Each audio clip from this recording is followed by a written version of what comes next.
Hey, folks. Today's episode brought to you by sunsetlakesabade.com. Use the code Left is Best. You'll get 20% off. 20% off of things like the Goodnight Oil. I always bring that up first because it's my favorite. But that's Sebade, and Seben helps you go to sleep. But you can get tinctures with just Sebade. You can get them in 3 different flavors. You can get them in multiple different concentrations. They even have a Sebade tincture for your pets. Also, it is, longtime listeners will know, I am a summer eczema sufferer, and I have some on the top of my toe. That's not a fun place. Terrible place. Too much information, but it is really uncomfortable.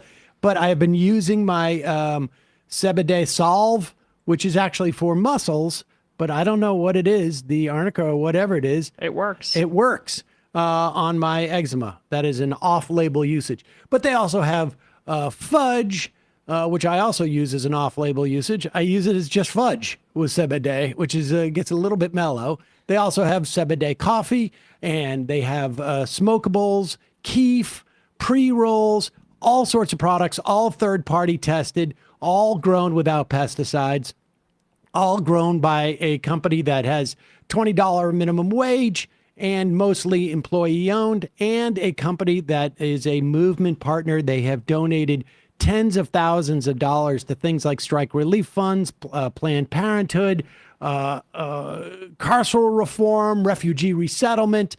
They've engaged in a mutual aid up in Vermont.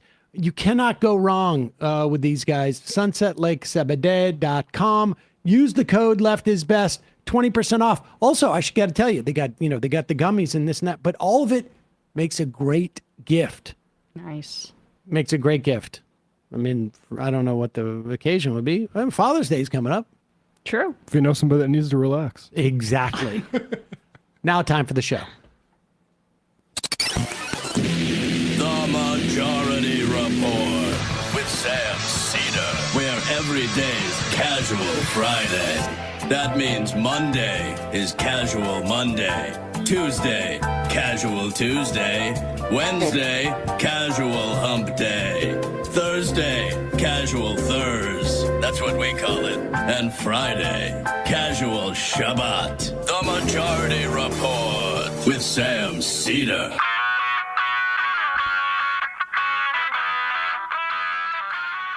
It is Friday, June 6th, 2025. My name is Sam Seder. This is the 5-time award-winning Majority Report.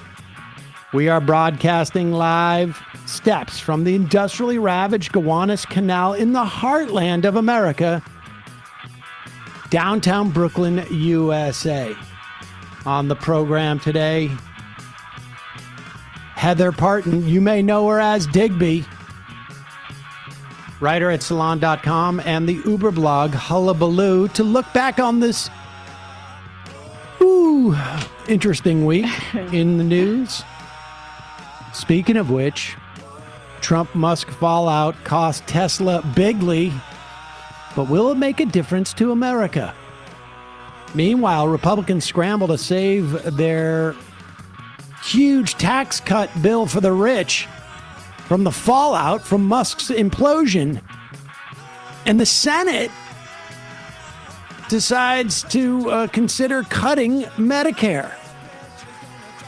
U.S. imposes sanctions on 4 International Criminal Court judges for having the audacity to issue arrest warrants for Netanyahu and Gallant. No word about any problems with Hamas leaders. Russia launches biggest attack of the war on Ukraine in retaliation for the drone attack on the Russian Air Force. Federal judge issues a temporary restraining order banning Trump's order to shut down international students at Harvard. ICE arrests 15, including a 3-year-old child in San Francisco. That makes me feel safer. Criminals is a gang member. University of Michigan is using private undercover spies to surveil pro-Palestinian rights groups on campus. Trump administration to fire over 90% of the Voice of America workforce. And hiring slows to 139,000 in May, but beating expectations. All this and more on today's Majority Report. Welcome, ladies and gentlemen. Thanks so much for joining us. It is Casual Friday. And this is, I think, the first Casual Friday where I'm wearing a soft-collared shirt and a short-sleeve shirt for the season. There you go. It's an auspicious Wow. day. Yes, people are very excited about that. I Because can tell. what? Make What's sure to the put threshold? that in the show notes. Yeah, it got over 80. Yeah. There you go. Well, I can't. I can't get into it, but I'm worried about my cat jumping out the window because of the screens I have. I've got to Okay. fix the screens, so I can't open the window, and it is like one of those like sweat lodges in my Okay. apartment. So it was an easy choice for me. Wow. So, the sensory feelings, or I'm thinking about it, probably smells pretty you bad. okay? Yeah, I'm okay. Oh no, it smells horrible. No, it smells crazy in there. Yeah. I think is what Emma was It- trying to say. I was trying to be polite, but The cat's your been, apartment probably the cat's stinks. been marking his territory. It's been a difficult. Let's put it this way: June, May, been a tough couple of months. Anyways, Understood. This is what you say to the cat. You don't respect the rule of law. You've shat all over it. That's what you did. yes, And we we know know it it now. I say that to the cat. The cat does not respond. This I am Snake Balloon Sam. Sorry for awkwardly saying left is best to you on the street yesterday, then running away. I got too nervous and didn't want to bother you on your day off. I can't tell you how much I appreciate when people come up Yes. and say that. It's very nice. And it's even better. I think I was with Saul. Cool points. It gives me Somewhat. somewhat. It's really just more, it becomes confusing for him. Yeah. He's like, what? Yeah. Who cares about this guy? Exactly. But I had a nice day off. We went to the top of the Empire State Building. 'Cause Oh my Saul gosh. had it off for Eid. And so I've never done that. Lived here my whole life. We yeah. both had weak knees. Before we get into it, we got an email from Ronald Reagan, who is our unofficial immigration attorney correspondent. Mm-hmm. He doesn't know that. I just actually gave him that title. He's not compensated for it. No, not at all. But in return, we don't tell his clients that he spends an inordinate amount of time calling the show, making like lewd jokes. Doing half the time. impressions, yeah. Yeah. He does have some points that he would like us, that he thinks would be helpful for immigrants to understand in this time where there is like the ICE. We know now from reporting that Stephen Miller and DHS head Christy Nome have told ICE that they want a 5-fold increase in the number of daily detentions, up to 3,000 a day. We just hit a record. I think it was 2,200 Wednesday or Tuesday. That was the highest point yet in the administration. And they're achieving this by basically going to people's scheduled immigration hearings and picking them up there. And so here is his advice. If you're an immigrant, and we will clip this so that you can send it to friends and family. If you're an immigrant who came to this country to seek asylum and have been in the United States for less than 2 years, there's a chance, but not a guarantee, that the ICE attorney at your hearing could move to dismiss proceedings, which would put you at risk of being detained in the hallway on your way out. That's what's starting to happen. It is important that you tell the judge you object to the motion and that you should be afforded at least 10 days to respond to any motion per the EOIR practice manual. The EOIR practice manual, and you can look that up for what that is, but I think if you say that to the judge, they'll know. If you're arrested, there is still a pathway for seeking credible fear interview and pursuing your asylum application. However, failing to appear will result in an absentia removal order and no opportunity to pursue relief. So far, he adds, we have not seen action against people who are appearing for immigration hearings after having spent more than 2 years in the country, for what it's worth. But it's quite possible they may work their way up to that. ICE attorneys across the country have begun the process of Recalendaring. Thank you. Old cases that were administratively closed as a matter of prosecutorial discretion. One of the goals here, I believe, writes this immigration attorney, is to hand out more in absentia removal orders when many of these people fail to appear for newly scheduled hearings. If you're an immigrant who ever had a case closed, it's going to be very important that your former attorney has your current contact information. If your attorney has moved, retired, or died, RIP, it is a good idea to contact a new attorney who can help you update your contact information with the immigration court. If you ever had a case that was closed but don't have an attorney or cannot afford one, you can call the immigration court hotline and check for future hearing dates. The number is 1-800-898-7180. There is also a link. We will put that in the podcast description where you can check online if you have a future hearing date. So the idea is they could go back, and I think they could go back at least 10 years. And if your case was closed, like during the Obama administration, because they had, out of prosecutorial discretion, decided not to pursue people in your situation, ICE is going to reopen those cases, or that seems to be their strategy, put them on the docket, know that it's unlikely you could hear about it, then say you didn't show up for your hearing, then go after you. So get in touch with your attorney and let them know where you are.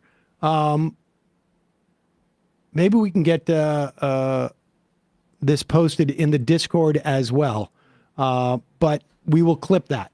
And there was a great article in Bolt's magazine about this local race, but it opened with this anecdote from a woman who drives around, even though she I think became a citizen when she was 3 or 4, with her passport on her all the time now. And we hate to have to give that advice, but you should. Like, you're going to be racially profiled, very likely, as this continues to escalate. And so for folks that have those documents, it's disgusting, but we'd encourage you to hold on to them for your safety and have them on you at all times. And we should say, like, these sort of forces who do this, they're so lawless that even if you have IDs, sometimes they can say, well, I don't believe that, and detain you for a long time anyway. Yep. We saw that in Florida. Yeah. That American citizens. So, yeah. Meanwhile, let's turn for the moment to there was a tiff between Elon Musk and Donald Trump yesterday. And let them fight. Exactly. We're rooting for the fight. And we'll get into the potential implications of this with Digby. I mean, at the end of the day, that's the most important thing about it. But at one point, Elon Musk was contemplating essentially pulling back his SpaceX services contract that NASA has contracted with him to bring things to the, what is it called? The space station. And this is an idea that we will never see happen. But remember, Steve Bannon has been moaning about Elon Musk almost since the beginning of the administration, if not then. And Bannon has a very specific take that I do not think is really, it puts a veneer on the Republican Party that I think it's not warranted. And I suspect, if Bannon could actually follow through on this rather than it being sort of his brand niche. proposition. Exactly. But nevertheless, he doesn't like that Musk is an immigrant, basically. Yeah. And here is Bannon, though, with a solid idea about what we should be doing with the space program and what we use from Elon Musk. Doge was, for any fanboys that still exist, while you're wrapping up in your cape tonight, understand on Doge, he didn't find any fraud. There's plenty of fraud out there. He didn't find. This is President Trump's first complaint. Was this all BS, right? I say, like, there's not plenty of fraud out there. That's him continuing the same lie. Oh, yeah, exactly. Except by providers. Like what would be the motivation for Elon Musk to not find the fraud that he supposedly was out there to find? It was embarrassing. It was embarrassing. The whole Doge project was embarrassing. Is there fraud in Medicare and Medicaid? Yes, there are providers who rip off the program. Nursing homes. Not moochers. Yeah. Yeah. But across the government, if you want to find fraud, the place you look for it first would be at the IRS and not the agency. But if you want to look at people who are defrauding the U.S. government and you don't want to look at providers, look at people who are evading taxes. And this is where Bannon's whole brand proposition is toothless, because he's supposedly against the Medicaid cuts, but he's backing up the pretext by which these Medicaid cuts are happening. Yep. Boys that still exist. While you're wrapping up in your cape tonight, understand on Doge, he didn't find any fraud. There's plenty of fraud out there. He didn't find. This is President Trump's first complaint. Was this all BS, right? With the Doge. The act that President Trump should be taking immediately, I think, when he threatens to take one of the big programs out of SpaceX, President Trump tonight should sign an executive order calling for the Defense Production Act to be called in SpaceX and seize SpaceX tonight before midnight. The U.S. government should seize it. If a guy's going to sit there and start making quotes, also, as Stuart Stevens talked back in January, I don't know why we haven't had a full investigation. Look, if you're going to deport illegal aliens, you got to deport illegal aliens. The good go with the good, the goose and the gander. They got to go back to this, as Stuart Stevens talked about, and go through everything about his immigration status. I happen to believe, given the facts that I've been shown, that he's an illegal alien, and illegal aliens got to be deported. I mean, so it was Musk that all evidence points that he came here on the student visa and then just didn't go to school and started working. So to lie in that way. That's yes, the fraud. I think there is exactly. He we committed found immigration the fraud. Yeah. Now, the only issue I have with Steve Bannon calling for the seizure of SpaceX under the Defense Production Act is that it gives people an opportunity to characterize it as authoritarian and fascistic. But maybe we should be doing some expropriation from folks like that. Now, I wouldn't want it to happen because there was a fallout between, two former buddies or, an interrupted bromance. Just men. An interrupted bromance. But why do we allow Elon Musk to insert himself within a program that has obvious national security implications?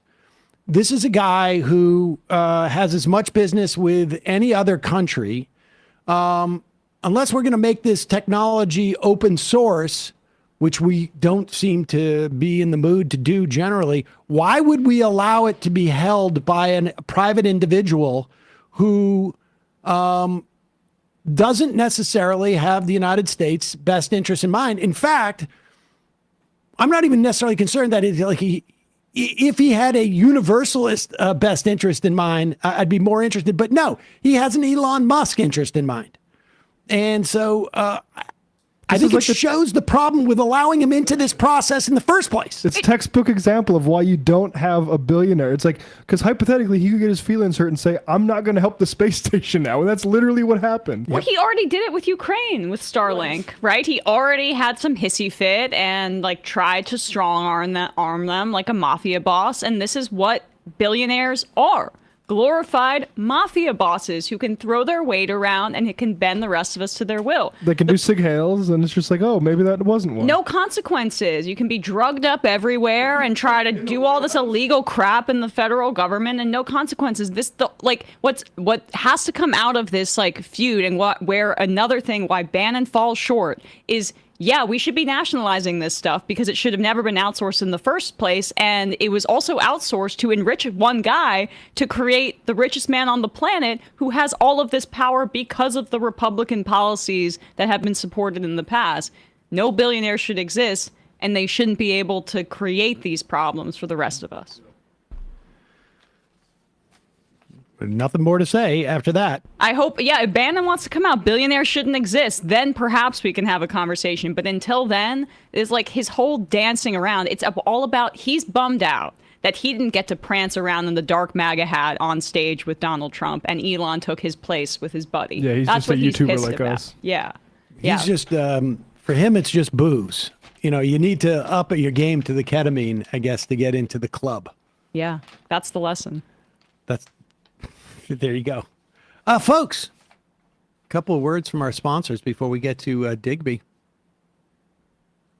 This is, I have been a customer of this sponsor for years before they became a sponsor. It's Fast Growing Trees. And now's the time of the year, folks. You still have time to put new trees, new shrubs, new grass, whatever it is you want to grow, berries even, into the ground. Fast Growing Trees is the biggest online nursery in the United States. They got thousands of different plants, thousands of different trees, all of it. And over 2 million happy customers. If you want fruit trees, they got fruit trees. They got privacy trees, they got flowering trees, they got shrubs, they got so much more. Doesn't matter what you're interested in, Fast Growing Trees has you covered. They will help you find the perfect fit for your yard, the perfect fit for your growing zone. They'll give you advice on your soil type, all of it. You order online, you get your plants delivered directly to your door in just a few days. You never have to leave home. You never have to have dirt fall in your car and then try and vacuum it out and smudge it into the carpet, and then it's all over. Forget it. You don't have to go to a big box store and find like the one crappy apple variety that they're selling. They've got so many different types of trees. Fruits that you've never heard of. Do you know what the American pawpaw is? I do not. Me neither. I know they have one there. It's great, actually. I've had it. It's very delicious. And also there's like there's American kiwis. Wow. Yep. Plus wolfberry. Do you know what a wolfberry is? Only Service berry. It's like a June berry. Right. They've got all sorts of plants that you've never even heard of. And you can talk to a plant expert, like I say, about your soil type, what you might want to grow, how long it takes to grow. Get dwarf trees. They got big trees. The thing is, they'll send you a 5-foot, 6-foot tree. And within a year or two, you're going to get fruit. Or you're going to get shade. Or you're going to get, you can get a bloomerang with the, I always talk about that because it's beautiful. It's a lilac tree that blossoms once in May and then again in July. They have a 14-point quality checklist, ensures you're getting the best quality plants possible. They have an Alive and Thrive guarantee that ensures your plants arrive happy and healthy. If you want to do your own research, they got a whole resource center at fastgrowingtrees.com. Fast Growing Trees has the best deals, up to half off select plants and other deals. And listeners to our show get 15% off your first purchase when using the code majority at checkout. That's an additional 15% off at fastgrowingtrees.com using the code majority at checkout. Fastgrowingtrees.com. Code is majority. Now is the perfect time to plant. Use majority to save today. Offer valid for a limited time. Terms and conditions may apply. Also, years ago, we got sent some Nutrafol. Yeah. And at the time, there was nobody in the office who felt like they needed it, whatnot. A couple years go by. I start to feel like maybe my hair is thinning. I can't afford to do that. You get old, and I was recently, divorced at that time. You got to maintain. You got to maintain.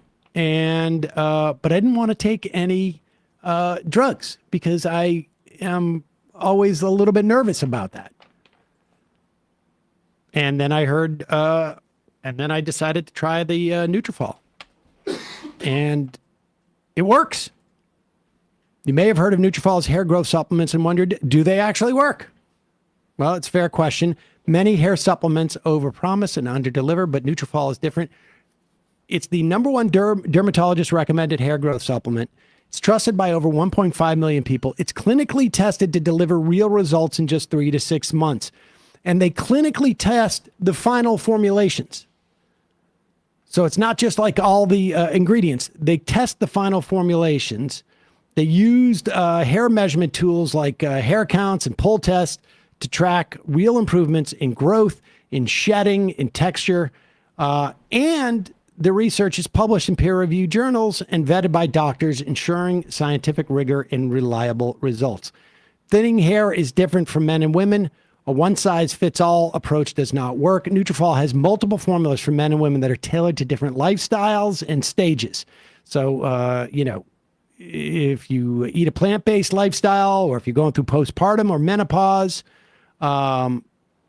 and users of Nutrafol men report no impact to sexual performance. Building a hair growth routine is easy. Order online, no prescription needed. You have free shipping, automated deliveries, and up to 20% savings with a Nutrafol subscription. Plus, they'll give you free naturopathic doctor consults and a Headspace meditation membership. So check it out. Start your hair growth journey with Nutrafol for a limited time. Nutrafol offering our listeners $10 off your first month subscription and free shipping when you go to Nutrafol.com. Enter the promo code TMR10. That's the letters TMR number 10. Find out why Nutrafol is the best-selling hair growth supplement brand at Nutrafol.com, spelled Nutrafol.com. Promo code TMR10. Nutrafol.com, promo code TMR10. We will put the links in the podcast and YouTube description. Quick break. We'll be back with Heather Parton.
We are back. Sam Seder. What? Oh! Took a little while. This is a delayed response. Matt over there giving some type of weird... I think it was you that messed up, actually, but we don't need to go down that road. I mean, it's been like 8 years, 10 years that Matt's been working here. All of a sudden, he just like rolls out a new hand signal gesture that I've never seen before. I mean, I think it was pretty He apparent. did it like this. He like that. I don't know what that means. As in, like, I got something here. Oh, okay. Hey, just keeping Heather it interesting Parton. for you. Yeah, we got to keep it fresh. Heather Parton, Digby, from the blog the Uber blog. Hullabaloo. And salon.com. Thanks so much for joining us. Heather, this week's a little more fun than some of the weeks that we've been talking about in the past. I mean, and it's cheap fun, Yeah. but it could have some consequences. But let's talk about the cheapness first. I know you've written a bit about this. Did you anticipate this coming? Because I got to be honest, I did not think that they would have a breakup. Now, who knows? Maybe tomorrow they get back together. But I did not think they would come to this because they have too much value to each other. I think, I did think that they would have a breakup. And I've been writing for the last, month, I think, about how I could tell that something had shifted and that their relationship was definitely on the rocks. Maybe I've just been around long enough to see too many relationships start to go downhill, and I could see the signs of it between the two of them. And the despite the big send-off that they had in the Oval Office with Elon and his black eye and the whole thing, it just seemed really tense to me. And it seemed like there was something. It wasn't a policy thing. I think it was a personality thing. I think that Elon, as Trump said yesterday in one of his tweets, he was wearing thin.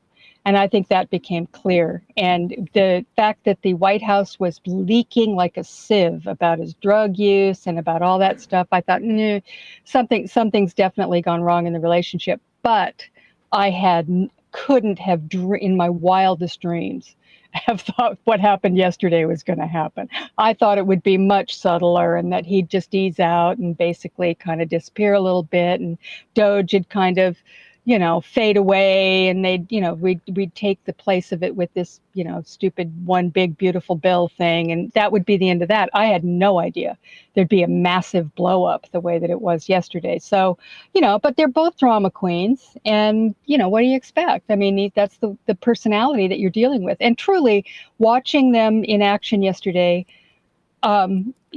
this is a case of arrested development. I mean, I'm sorry, and I think this is MAGA all the way. It's they're little boys. I mean, who acts like this? What adult? I don't care who you are. What kind of adult behaves this way in this tit for tat, and Trump whining with the German chancellor sitting next to him and doing all this stuff? I mean, it was just ridiculous. So yeah, it's fun, but basically Schadenfreude is the only fun we get to have these days. I'll take it. I mean, but it's kind of a mixed bag because when you realize that these people are the most powerful people in the world, basically, it kind of gives you a sick feeling in the middle of your stomach to see this unfold. It is amazing and disturbing and I feel like that it's hard to sort of like to conceive of this as, as just like being, not of that class of people in terms of power, right? But these are two of the most powerful individuals on the planet. And you realize they're both effing idiots. Yes. Like they're idiots, and they have no ability, no self-composure, and they're just completely enthralled with themselves. But I think like the big reason why this took place yesterday, who knows what's going to happen going forward, we can talk about that, was because of Wisconsin. Because if Elon Musk doesn't go into Wisconsin with all that money and personally sort of like going in there to seal the deal and fails, if he had been successful, he would have been a much bigger asset to Donald Trump than he is today. But all of a sudden, this threat of Musk coming into your primary with $10 million became a little less scary. I don't think it, completely less scary, but a little bit less scary because, you could actually somebody could run against Elon Musk on some level. And that really, I think, undermined his power with the administration. For sure. There's no doubt about it. And I actually, that's been a big part of what I've been writing about, in that his influence in the Republican Party and in the administration was massively diminished by that performance that he put on in Wisconsin.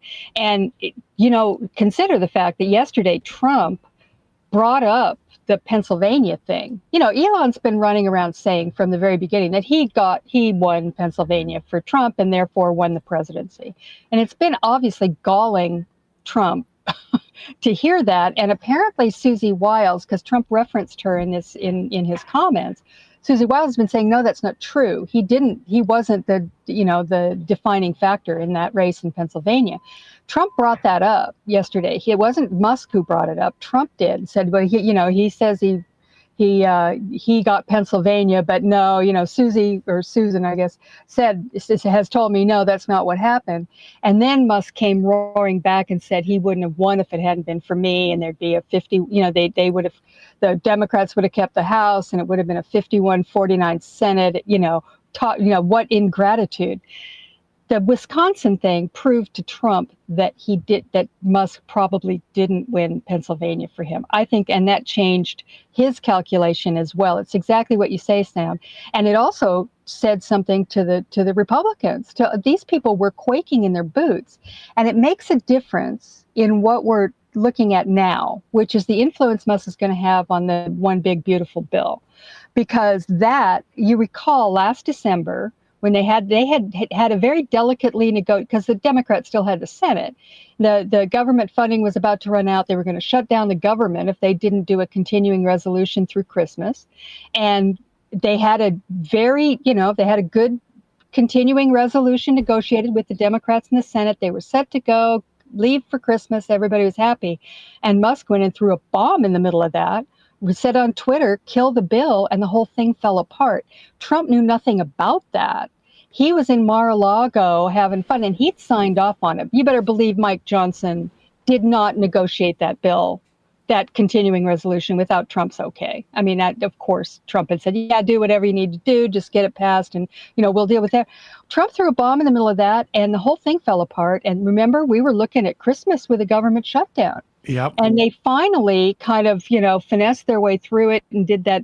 Well, Schumer capitulated. Yeah. Schumer capitulated, and Johnson at the same time made a side deal that said he would do, when they finally did the big budget bill, the big budget bill, the One Big Beautiful Bill, that he would make sure there was at least $2.5 trillion in cuts, and that they would ensure that they'd get rid of the debt ceiling. That was the deal that he made on the side in order to get that thing through and to appease, Chip Roy and the rest of the Freedom Caucus weirdos. So Musk had some juice. It was clear that he had juice with those guys, that he could get through his Twitter feed, could motivate those guys to just stand up and say absolutely no. Wisconsin changed that calculus because that was all based on the idea that he could bring in a primary candidate into any of these guys' districts and basically throw $100 million at it. And of course he would win. So that has been a big, big part of it. And I think you're right, Sam, from the minute that happened, from the time I think you can time Musk's influence waning from the moment he didn't just lose it. It wasn't just a narrow, loss. It was a massive loss. And he had put his name all over it, with the cheese head hats and the whole thing and all that money. And he actually made things worse for the Republicans. And that was a big lesson for them. And it's going to be a big lesson now because we're looking at the One Big Beautiful Bill. A lot of people don't want to pass this thing for various reasons. I mean, we're talking about Republicans. Democrats, of course, they're against it 100%. But the Republicans, you've got, two warring factions. You've got these, so-called populists, the Josh Hawley people, who are concerned about Medicare, about Medicaid, and the, the populist appeal of the MAGA coalition. And you've got the hardcore deficit hawks. And Musk is definitely on the side of the hardcore deficit hawks, but they're, going to have to tread a little carefully because Donald Trump wants this bill passed. So it's going to be very interesting to see. I'll be interested to hear what you guys think. What are the odds that it's going to pass? Pretty much. I think more likely than not. I mean, yes. Yeah. Me too. I would say 98%. Now, what the exact form is going to be, I don't know. And I want to come back to this because I think the Democrats are not doing a particularly good job of making it harder for the Republicans to vote for this bill because they have no overarching narrative that deals with the really tremendous amount of lies that the Republicans are telling Right. about this. And but let's get there in a moment. Just for the sake of this is a little TMZ-ish, but the implications of this whole squabble are important. And if our recounting the timeline of this squabble in any way inflames it, that's good. Yes. Yes. And so, Agreed. butterfly wings. Yes. Oxygen. Agreed. Blowing it Butterfly on the wings. fire. Yeah. I'm happy about that. But so, okay, Emma, walk us through this. I Because, will. because I will say, I was very, very surprised about this. Yeah. Because I still thought Musk would deploy, it's one thing for Musk to just deploy, $10 million and show up, support, and endorse publicly a primary. But it's another for him to set up a third party independent expenditure, put the $10 million in, walk away. Nobody really understands that it's him until, 3 months after the primary. And so I thought there was that mutual understanding. But these two boobs are so moronic that they couldn't help themselves. And I also wonder, the rumors about Stephen Miller and Stephen Yes. Miller's wife going with Musk, leaving the Yeah. White House. Miller is probably the most powerful guy in the. He's running the administration, no doubt. and His longest running aide. Thank you, Matt. and so, basically. if he, that wouldn't take much for him to say to Trump, first of all, it's gross about how he's taking drugs, when he comes to meet you. Yeah. And he's Did you see him high? doing this stuff my in God. front of you. Well, that is important, right? To highlight where I feel like it all started to go south. There was a New York Times article last week about his drug use, and within the first two paragraphs, it mentions that Musk has not made good on his $100 million that he promised for 2026, which feels like something that being thrown towards the top of the article means that it was being emphasized by the sources who were clearly in the Trump administration, right? So that's when I saw that. I was like, that was a week ago. Then you start, he does that weird ceremony where Elon showed up with the black eye. Trump gives him the key and makes a point to be like, I give this to everybody. It seemed weird. It was weird. And then this is what happened. So he has this happened yesterday when we were on air. He has the meeting with the German chancellor. Pop this up. And Trump basically says, I don't know what happened. Yeah, play this. Can we play this one? I guess they have these little clips in here, so the Times is helpful. Elon and I had a great relationship. I don't know if we're well anymore. I was surprised because you were here. Everybody in this room practically was here as we had a wonderful send-off. He said wonderful things about me. You couldn't have nicer. Said the best things. So sad. Then this is what happens here. This is the other part. And, Elon's upset because we took the EV mandate and, which was a lot of money for electric vehicles. And, they're having a hard time, the electric vehicles. And they want us to pay billions of dollars in subsidy. And, Elon knew this from the beginning. He knew it for a long time ago. That's been in there. That's been, I would say, JD, that hasn't changed. That's been right from the beginning. We've done a great job. Elon knew that. Elon endorsed me very strongly. He actually went up in campaign for me. I think I would have won. All right, we get it. I would have won anyways. Susie says I would have won Pennsylvania. Yeah, there is your point, Heather. So Elon responds, whatever. Keep the EV solar incentive cuts in the bill, even though no oil and gas subsidies are touched. Very unfair, but he's starting to talk like him. But ditch the mountain of disgusting pork. Yeah, you can be slim or beautiful with the bill. It's true that the EV subsidies aren't as important to his finances right now because, like, that's more, I think, in Europe, which is also significantly hurting Tesla. But he's worried about SpaceX. That's his new frontier. You're hearing that Tesla's meeting with people behind his back, right, to try to replace him. He's on to the next thing. And I think the EV subsidies are a part of it, but not the full picture. Trump says he's very disappointed in him. Let's just go through what Musk said, because we heard this yesterday. False. This bill was never shown to me once and was passed in the dead of night, so almost no one in Congress could read it. Without me, Trump would have lost the election. Dems would control the House and the Republicans would be 51-49 in the Senate. Such ingratitude. Can we just pause here for a second? Yeah. How insane this is? Because, all right, let's just assume that it's true. Sure. The idea that one individual in the country, and he knows it at least, the idea that one individual in the country can change the outcome of which party controls the entire government is so effed up. And all of this is going to be elided as like Elon Musk's, illusion or delusions of grandeur. But although some people may buy into it, but it is very arguably the case that it could be true.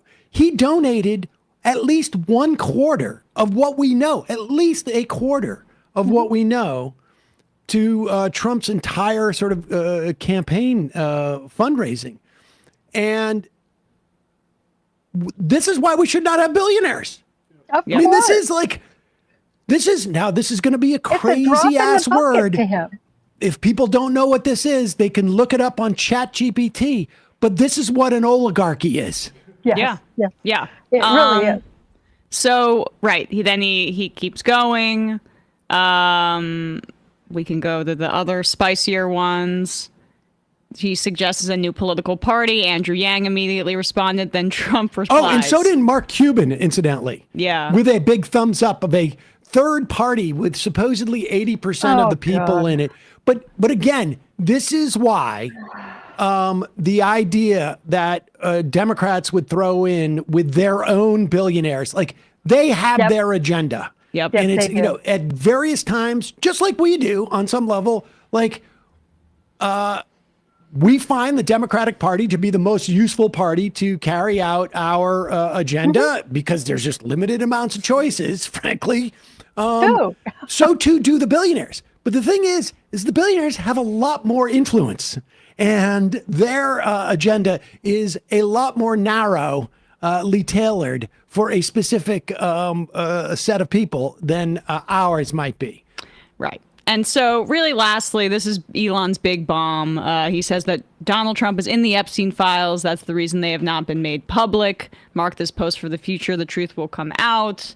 And then Can we just take a second on the Epstein files thing? Sure. Because I don't know, there was some utility in that.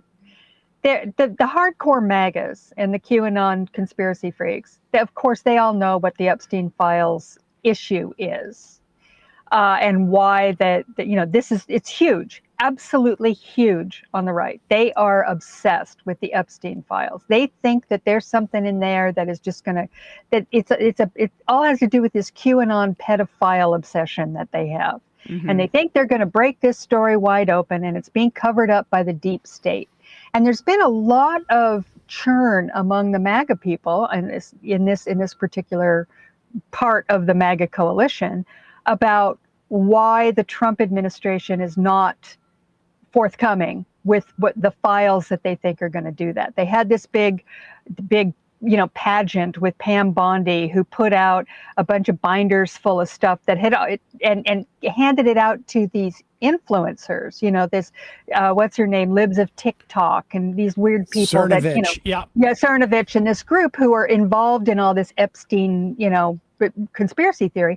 They had them to the White House. They gave them the binders and here you go. This is what you've been looking for. And of course, they were all thrilled to have their pictures taken. Then they looked in it and there's nothing new in it. And most of it's redacted. So they are suspicious, very suspicious. And Bondi is kind of on the run on this, as is Trump, because they are being pressured hardcore by the far right to release these things. And Bonnie said, well, I just found out that they're withholding some in the Southern District of New York FBI office. And I told Kash Patel that he needs to go and get these things. So this whole thing is happening on the right. The thing is that Musk putting that out there just absolutely put on, online what they all suspect, which is that Trump is involved in this thing. That Well, Trump of course. is there. And for a lot of people, this is the first they heard of the Trump. Well, that's the being thing is it's involved in of course for us. Right. Yeah. I know, But this is Elon Musk is talking to the people who watch Fox News Exactly. all the time. But those I- people have never heard a word of it. And I know I just don't think it's that insignificant. This is my theory on this is it's worse that he said that I help you win the election and he took that. Trump doesn't care. Oh, I don't Trump- disagree. Yeah, Yeah, I think it's worse. The Right. rest of it's worse. The fact that he threatened to leave the astronauts stranded up in the space station and not disassemble his thing. All that stuff is worse. But it's just interesting to me that the Epstein stuff, which suddenly now we're seeing all this stuff, being out there in the right wing, in the right wing ecosystem, that may be reaching a few people who hadn't heard the idea that Donald Trump was involved. And let me tell you something, this pedophile thing that's on the right, it is a potent thing. I mean, it's part of what their whole obsession with trans and all the rest of it is, the bathrooms and everything else. And because I actually had people, I'm related to, saying in the last election, going, well, I can't vote for Democrats because of all the pedophilia. I mean, believe me, these people are, they're not exactly the Mensa, but nonetheless, it's out there, and you can, I just think it was valuable. I agree with you totally. It's not important. No, I'm not even making valuable. I'm not even making an assessment on like the importance of it politically. I'm really saying that I doubt the sincerity of all of the MAGA people in caring about it, to be honest with you. They're on to P. Diddy, and I think that if Donald Trump is implicated, then they don't care. Like Trump, you may be right. Yeah, Trump is almost a religious figure to them. So like They they'll think he's explain it away. like They do everything with him, with his philandering, with he's proud of his history in the past of being basically like a Lothario, and he almost owns it and likes that he can get these people to vote for him in spite of it. The election stuff, his ego about victories, is for me where I think Elon maybe have burned the bridge permanently. That's just my point on that. Yeah, I don't disagree. Yeah. I mean, the long and short of it, and then this goes on and on with the whole Musk stuff. I mean, the big question is, and should we play this Ingram thing just to get a sense of like, will this have any implications? Will this in any way harm Trump? Or really, the most important thing is what impact will it have on this reconciliation bill? Because I don't think whether they get back together or whether they pretend to get back together or whether they stay apart and they just, move on and find new people to have a bromance with. I think the only thing that really can come out of this at the end of the day is going to be what happens with this bill. And you know what I'm saying? Like what impact has it? Let's play this Laura Ingraham thing, because there's so many different cross currents that impact the House and the Senate bill. And we've already heard some squawking out of the House that people were a little bit upset about this and that being in the bill. They weren't aware of it. The Senate, has issues that are different from the House bill.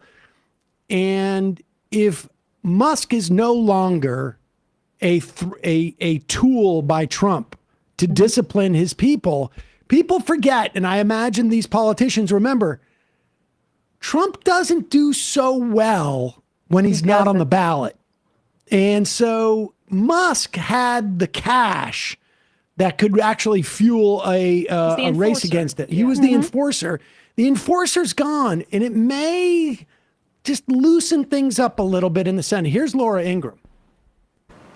And as for the president, he should simply disengage. Musk is his own person.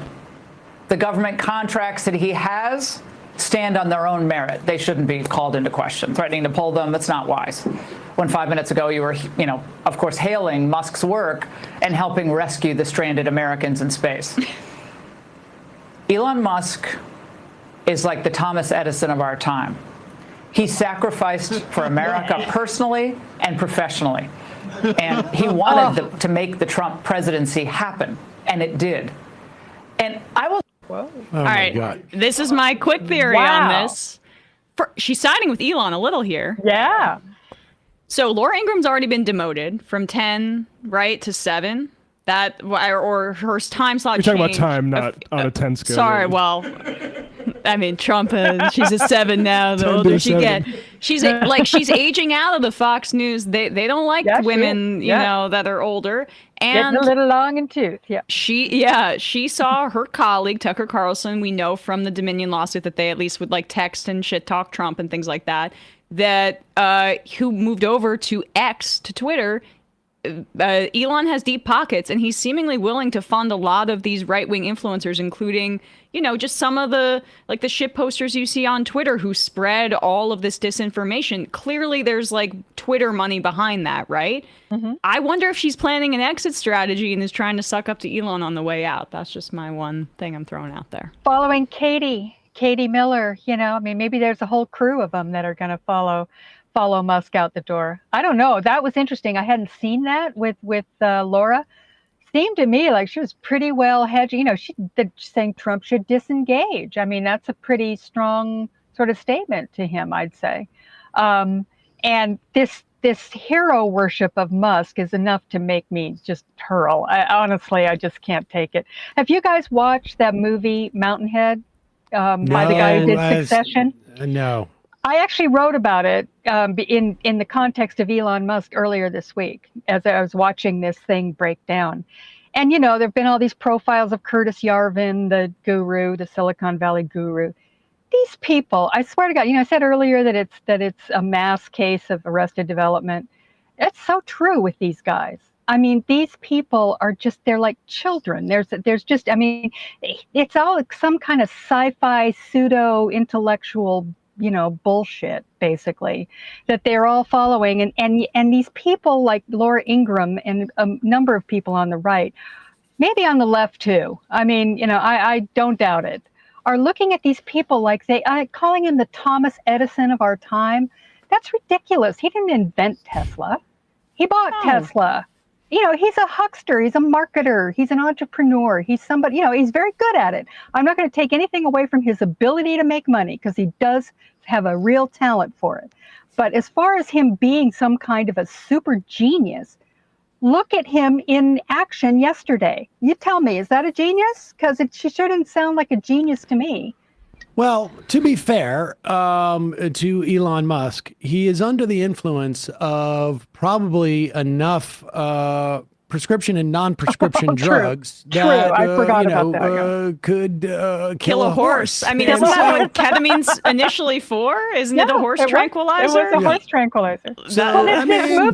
This movie Mountainhead it takes place it's these 4 guys who are, there's the Elon Musk character and some others. I think one's Steve Jobs and, these other guys that are all billionaires and they're all competing with one another at a time when the world is burning, literally, because the Elon Musk character has put out a new app that is making it possible to do deep fakes that are you can't tell that they're deep fakes. And so all over the world, people are putting out these deep fakes, and it's causing wars and refugee crises, and they're terrorist attacks and all this stuff.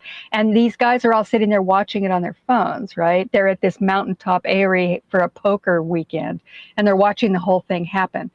It's fascinating, not because it's a great movie necessarily, although it's done by the guy who did Succession, so it's not like, it's not cheap or anything. But the way they speak, this nonsensical, this I don't know, the self-glorification of them as gods of the universe. And they talk about how they're going to take over the world, take over the country and stuff. This is what I feel like we're dealing with. It's like college freshman ketamine, Molly-fueled bullshit. And these are these people. I mean, they have way too much money, as you said, Sam. No one should have it, especially not them. Right. Let's talk about a little bit about just like there's two things that are, relevant, that are more relevant, I guess, to our politics ultimately than this fight. One is the attempt or the failure of the Democrats to have an overarching narrative of their politics right now, from which their attacks on this reconciliation bill can fit into. So when you have, and we'll do this, a couple of these clips in the fun half, but you have the Republicans going out there and they have basically two major talking points about the cuts to Medicaid. One is that there's 1.4 million undocumented immigrants, they say illegal immigrants on Medicaid. That is 100% not true. It's just not true. Statutorily, they can't be on there. There are programs in the states, about 14 states, that have provide health insurance for undocumented in some way. The vast majority are probably children. Nevertheless, the Democrats have not formulated a policy on immigration that they can leverage into going after that talking point, and it fits back into an existing narrative that they've been talking about. And then they go on to say there's 4 million able-bodied men out there who are just like, they don't want to get a job, but they also really care about their health, and they don't want any cash to pay for things. But they want to make sure that they have a provider so that they can check their, whatever it is. Their cholesterol, as a 24-year-old, 25, I just want to make sure that, I'm healthy. My body's a temple. Yeah. Somehow they're paying for their gym membership without any money, whatever. Mom's basement of the hospital. Exactly. And because there is no sort of like cohesive message by the Democrats on healthcare, right? Like what is the Democratic position on healthcare? Maybe universal access, like it's not there. There's very little opportunity for Democrats to have any attacks on these lies resonate because they don't have a larger narrative for this to fall back into, to be deployed to. There's no, dryer clothespin for them to hang stuff on, essentially. And so that's one of the problems. Then the other problem is, which I think contributes to that problem, is that you have people now kissing up to Elon or still out there pursuing our billionaires, and I have no problem with a billionaire who comes out and says, the agenda should be to keep people like me from having $1 billion. And I support, taxing this money away. Right. I would have no problem with that at all. There's nothing inherent in the individuals. But Emma, let's just use this tweet because I think this is instructive. Okay, yeah. So Emma tweeted out. Go to my original, yeah. So there was an article in Politico about this, like immediately after the feud, where some Dems want the party to be open to Musk as he torches GOP signature bill. This is the quote from Ro Khanna. He has known Musk for over a decade. He said Democrats should, quote, be in dialogue with Musk given their shared opposition to the GOP's mega bill. Quote, we should ultimately be trying to convince him that the Democratic Party has more of the values that he agrees with, Khanna said. A commitment to science funding, a commitment to clean technology, a commitment to seeing international students like him. Also quoted in that article was Richie Torres saying very similar things. So Ro Khanna took it upon himself. Well, wait a second. Before I want to just analyze this for a moment. Because this is such garbage. Yeah. First off, is Elon Musk a genius or not? Because a genius could know what the different positions are of the party. He doesn't need to be instructed. You don't need. What Khanna is saying there is not that trying to convince him the Democratic Party has more of the values he's agree with. Like how, just compare the fact. Like where did he get all the Tesla? Where did he get all this funding from? Where did he get the EV stuff? Where did the IRA happen? Obama didn't do enough for him. Yeah, he knows. Except for Musk may have an agenda that maybe Khanna knows about or doesn't know about. I mean, he's known it for 10 years. That agenda, there was an agenda in which Musk had that made him ally with Donald Trump, despite the fact that the Democrats had done this. That's the part like where, wait a second, everybody should stand back and say like, maybe the question isn't, is Elon Musk too stupid to know who gave him all the subsidies? Maybe the question is, what is it that Elon Musk wants from the Democratic Party to be supportive of them? And what isn't hasn't he gotten? And I suspect Ro Khanna is also smart enough to know what that is. Now, I don't know what it is. I have, ideas. Great replacement theory, maybe? I mean, that seems, he seems to want that. It could be also just sort of like, don't be so anti-oligarchic. Don't be, coming down on, I don't want the FTC sniffing around. I don't want there to be a Consumer Financial Protection Bureau. I want to be able to set up my own payment system and become essentially my own sort of economy. I mean, those are the things that he wants. And he knew he couldn't get them from the Democratic Party before. Maybe now Ro Khanna is saying, like, we should get it from there.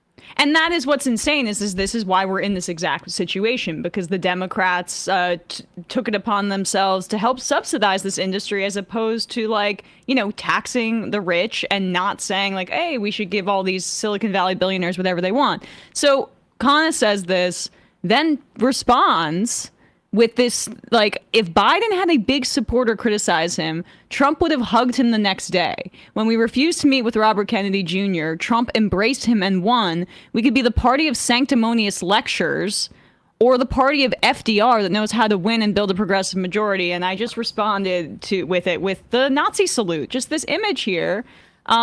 And Kyle Kalinske has a good point above it, too, where he just says, like, can I see Kyle's response really quick? Yeah, like, Musk illegally cut pediatric cancer research as well as hundreds of other things. He's a criminal. He should be in jail, and you should be calling for that. And that's the thing is like, we're going to the people don't think that the Democrats have strong leaders. Such a low approval rating. People don't know what the Democrats stand for. They think they stand for weakness.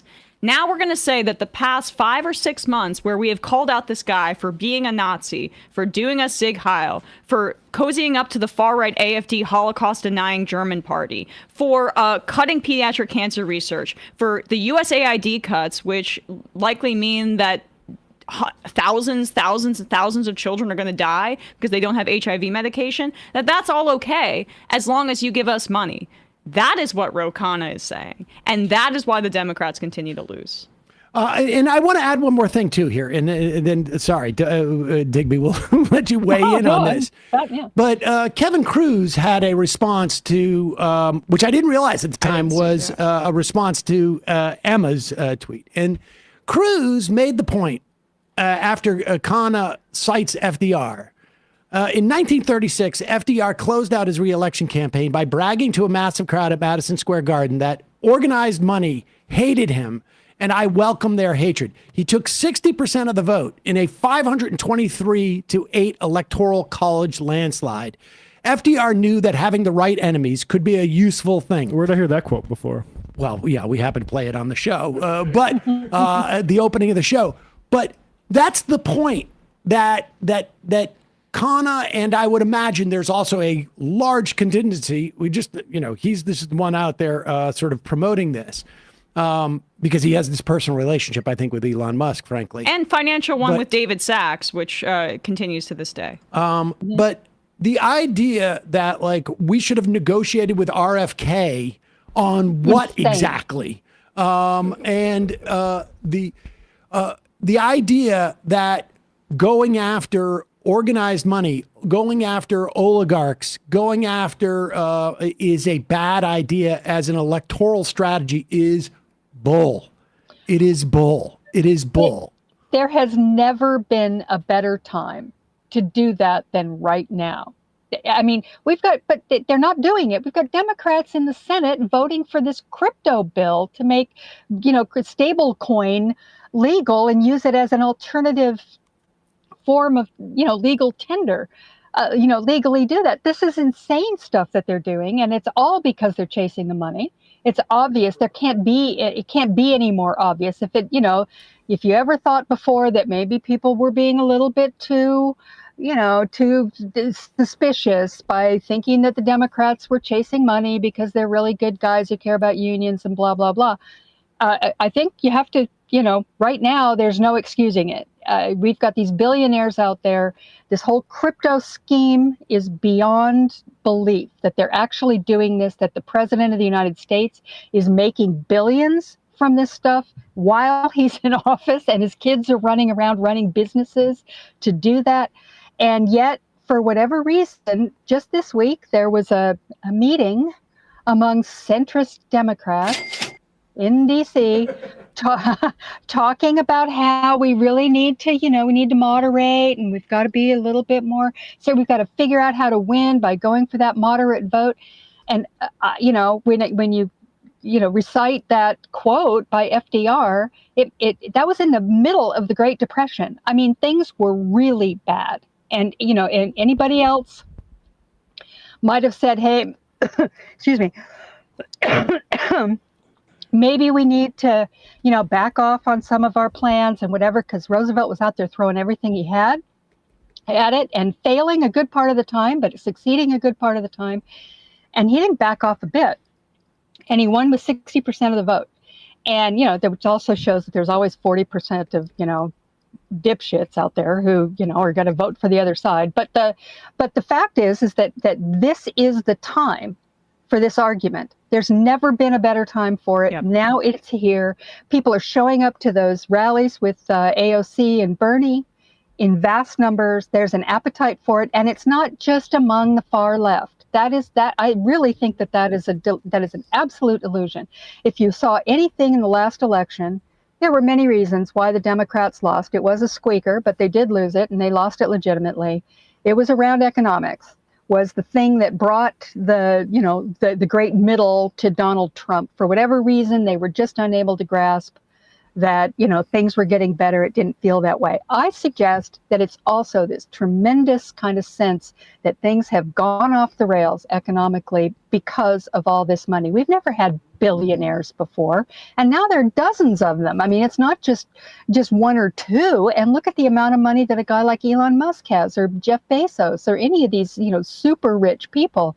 And I think there's a clear sense out there that there's something really, really, wrong, fundamentally wrong with this. And the Democrats, it's an opportunity. I'm sorry, this is an opportunity for them to make this case that they've been wanting to make many have been wanting to make for a long time about the big money. I mean, Bernie's been making it since the 70s. This has been out there. But there have been a group, and it's not socialism. It's not, there's no ideology in it beyond the sense that you cannot allow this much money to be in the hands of this few people. It never works out. It's going to be a bad end for us if we do it. And this little feud between the two billionaires that we saw yesterday, having a little boyfriend spat, in public, that tells you everything you need to know about how wrong this is. That there's something. I mean, come on. Any adult who looks at that and says, "Oh yeah, that's good. These two are the most powerful people in the world. Excellent. Wonderful. Things are going great." So I really hope the Democrats wise up on this. And I hope that they, stand together, at least when we're dealing with this budget bill. God help us, because they're coming after Medicare. And one of the reasons that they're doing that is because they've discovered they can lie and just say, no, black is white and up is down, and there are no cuts. This isn't cuts. We're not cutting. Nobody's going to lose anything. It's all going to be great.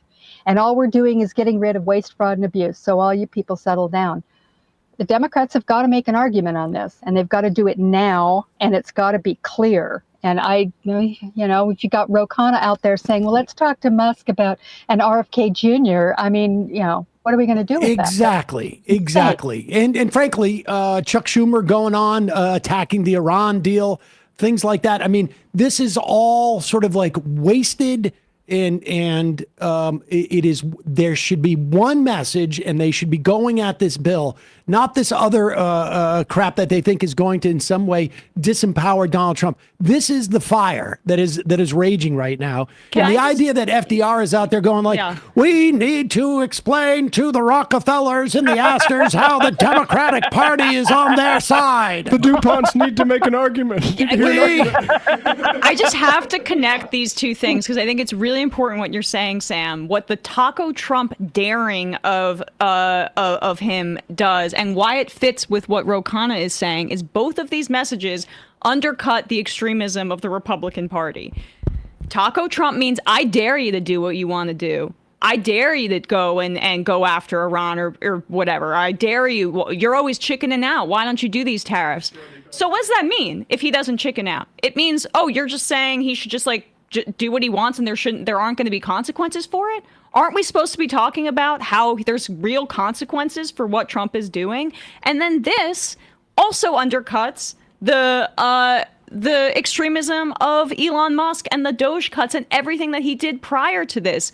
Why is this, from Khanna, who likes to brand himself as a populist, all the way to Chuck Schumer, why is this the impulse for 90% of Democrats to make it so that we are not highlighting the extremism of the actions and the consequences of the actions? I wish I could tell you, but I'll tell you one thing. This week, watching that, the reports of that little meeting that they all had, that the centrist Democrats had, where they were plotting on how to do it.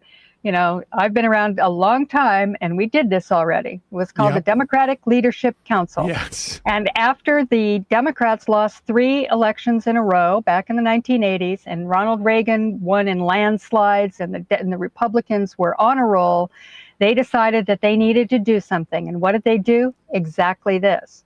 And it was devastating for the party, which lost the Congress for the first time since, the 50s, I guess. Yep. And of course, they got Bill Clinton, who came in, and he won only a plurality. The era of big government is over. Is over, and that's when this whole thing started to slide. So the Democrats, we've done this before. It's like I'm going, no, learn lessons from the past. We didn't lose in a landslide. This was Donald Trump is no Ronald Reagan. He hasn't even got half the country with him. And he is not that popular. This whole thing is not this MAGA movement is not a popular movement. And don't, overreact here, but is what's been happening since November. They've been overreacting. This is what I have come to believe, that this is not a question of learn from the past Democrats. When we see these people assemble for the new DLC or with Third Way or whatever we want to call it, whatever their abundance, their a blunderance movement or whatever it is, this is not people not learning a lesson on how to make the Democratic Party successful. This is a faction within the Democratic Party that is trying and fighting to take it over. There is no, I think I know that in the context of our, we have these conversations for the past 20 years.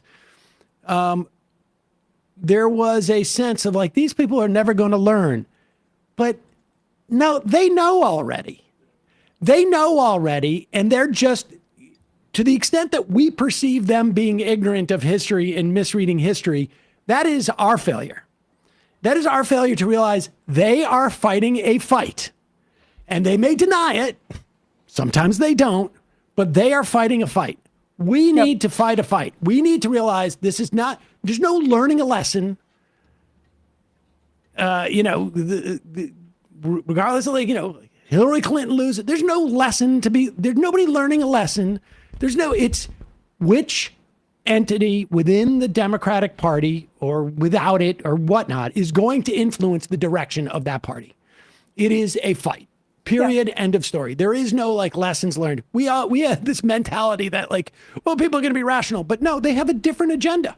They have a different agenda, and they push it. Josh Barro out there at that corporate palooza saying, well, if you scratch the surface, you realize the problem is unions. That's their agenda. They said it out loud. He was at that. Josh. Oh yeah, sitting with Richie Torres, and then they were so vague in abundance about what groups are the ones that are causing the bottlenecks. Right. And Barrow says it right there on stage. Unions. Well, unions, and then the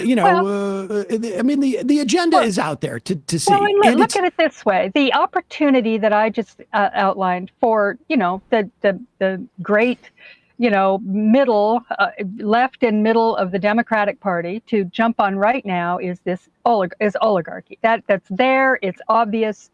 I think everybody knows it. There's something wrong with the richest man in the world dictating policy, an unelected billionaire dictating policy and having, spats with the president in public, basically running the country. There's something wrong with that. People know that. So the three of us are sitting here going, well, yeah, that's an opportunity for the Democrats. Everybody knows there's something wrong. Let's get out there and make that case and try and fight back with that.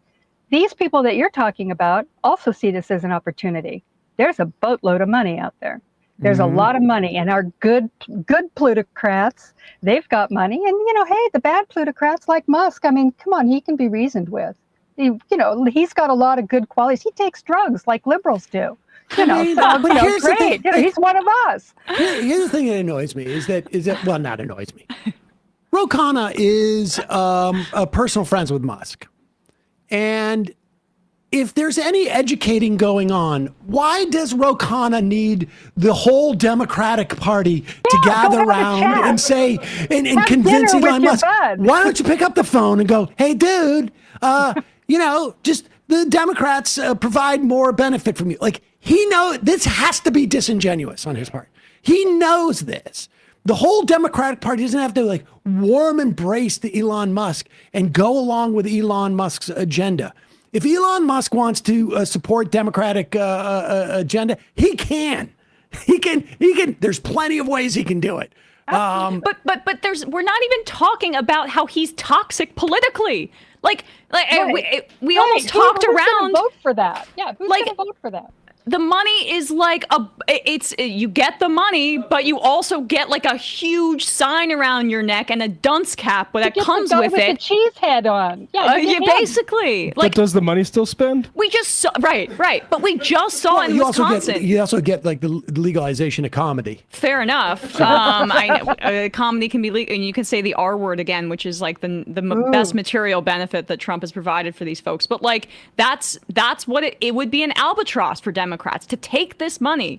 It's already toxic for the Republicans, and Ro Khanna's for sale. Well, we're for sale. Here, put this up on the screen. This is exactly the thing. Here's Matt Iglesias. I feel like Jeffries and Schumer should give Elon Musk a call and tell him about the Democratic Party's longstanding interest in electric cars, solar panels, space exploration, and balanced deficit reduction. Sort of half a joke, but it's I think Elon Musk knows this because he obviously has spent all that money that he got from the Democratic administrations. And I don't know who Kevin Robillard is, but Elon Musk is one of the least popular figures in American politics. 40% fave, 53% unfave, holding some of the least popular opinions in American politics. The belief that Social Security is a Ponzi scheme, for instance. And then Iglesias says he's got a lot of money, though. I mean, there you go. And let's not forget, the Democratic Party, Kamala Harris raised over $1 billion in 3 or 4 months. Having money for campaigns is not a problem for Democrats. No. We have achieved the mechanism to raise money for Democrats. That has been achieved. So, I mean, this is so telling. This moment is so telling. And instead of saying, like, you know, the idea we're going to embrace Elon Musk. No, Elon Musk can look at the terror and see. And if Elon Musk has nowhere to go, good. Absolutely. I mean, let's hope. Let's hope Elon decides that he needs to go and concentrate on his businesses and stays out of politics altogether. That would be the perfect outcome for this whole thing. Unfortunately, I don't think that's going to happen because he's got a huge ego and thinks that, you know, he's going to save the world or take us all to Mars or whatever other crazy scheme he's got in mind. But nonetheless, we don't, you know, no, billionaires out. They don't need to be on here. And in fact, there shouldn't be billionaires. I mean, honestly, I don't understand why this is such a, you know, people feel like that's such a terrible thing. You can go out if you want to say, hey, I'm a capitalist and I believe that everybody should have a right to make money and do whatever. Having this many billionaires with this many billions is just wrong. If there's something wrong, we've gone, you know, that it's imbalanced. We shouldn't have that. We need to tax these people and we need to tax them heavily. And they will still be fine. They'll have plenty of money. No one's going to go hungry because of, you know, because the billionaires have only half the billions that they have. It would solve every problem. And I'm telling you, part of the problem here is the media as well, who are not saying, whenever they're talking about the one big beautiful bill, they go, well, you know, the deficit's exploding. It's terrible. It's going to explode the deficit. You know, they got to cut somewhere. I mean, they got to cut the, you know, Medicaid, Medicare. I mean, they got to do it and people have to take their medicine. I mean, they've been saying this for 30 years about how we all have to take our medicine for the deficit. Shared sacrifice. But none of them are saying that, well, I mean, maybe we ought to rethink all these tax cuts. Maybe that would be the way to go. Raise more revenue. Raise a little more revenue. This is There's a bunch of billionaires out there. The bill is just a total vacuum of money upward to wealthy people. That's what it is. I mean, like, there's just no other way to explain what this bill is other than an upward redistribution of wealth. But Heather? Actually, this was more fun than usual. It was more fun than usual. I was going to say. I mean, usually we are lamenting, and this is at least we got a little something, a little Schadenfreude, if nothing else. So I mean, I just wanted to say, like, the idea that we would tax billionaires out of existence. If we did that, we have to acknowledge that X would still be named Twitter, and we would have never had that opportunity to have X. I know. The innovation of turning Twitter into X. What a genius! The genius. The man is beyond. I mean, he's not just the Thomas Edison. He's the Galileo. He's the Leonardo da Vinci of our time. I mean, I'm sure he's a wonderful portrait artist as well. He must be. Heather Parton, we will, as always, link to your column in salon.com and to your Uber blog, Hullabaloo. Thank you. Thanks so much for joining Heather. us. My We'll see you pleasure. Have a great weekend, everybody. soon. You too. You too. Bye-bye. Oh, wait. Oh, I almost just signed off from the thing. Bye. Bye. Just, always fun talking to Heather. Yeah. You know, tomorrow the Democratic Party is going to announce they're going to nominate Mark Cuban as the the presidential campaign. But Well, if Elon does follow through and start this third party, I have some suggestions for who he can bring over. we've never given a chance to a billionaire to start a third party, except for every single past presidential election. Wasn't there? There was one last time. Howard Schultz. No, I'm not talking even Howard Schultz. I mean, Howard Schultz was dabbling, but Andy Yang? no, I'm not talking that guy either. I'm talking there was a no labels, wasn't it, or no labels? It fell apart at the end. Oh, yeah, Probably no. because Kamala rushed to the center and they didn't need it anymore. No, it was before. It was even before Biden dropped out. It had fallen apart. There there was we've already memory hold their whole attempt to have like a third party. I mean, It was like a Lincoln Project side project. No, Lincoln Project it was- sideshow. they may have been involved in it, but I can't remember the name of the. I think it was No Labels or something like that. It was maybe it was No Labels, but we've had Bloomberg try and do it. We had Joe Lieberman was in charge of it, I think, this time around or something. We're going to see this again. They're just going to keep doing it again and again and again. What if we get the right argument to them and they realize that we beat them in debate? Oh. Have we tried that? Have you tried ideas?